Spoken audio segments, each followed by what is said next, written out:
Nos dias de hoje, percebemos alguns atos em repúdio à história ocidental, especificamente aquela condizente aos europeus, como se houvessem exemplos melhores a serem seguidos fora do próprio Ocidente. Contudo, nos propomos aqui a falar e nos aprofundarmos sempre um pouco a mais sobre língua e história vêneta, até mesmo para sair daquela velha, bela polenta que ninguém aguenta mais. Brincadeiras à parte, esse aprofundamento é inerente, pois mostra que a paz e a liberdade percorrem sempre por obscuros e prolongados caminhos de guerra. A Liga de Cambrai surgiu em 10 de dezembro de 1508, com a intenção de conter a enorme e poderosa influência vêneta no norte da Península Itálica. Isso é, a Liga de Cambrai era nada mais, nada menos do que uma aliança anti-vêneta. E os principais participantes da guerra foram a França, os Estados Papais e, evidentemente, a República de Veneza.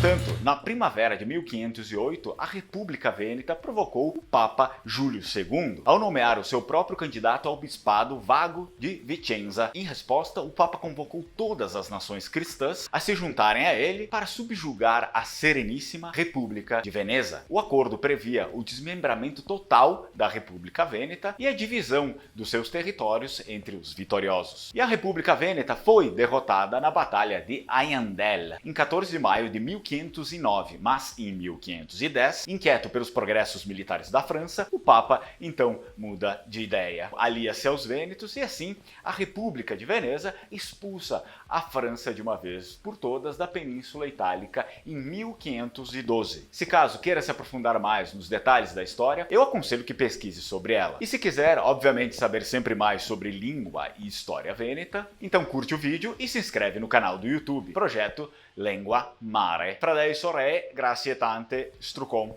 ciao ciao.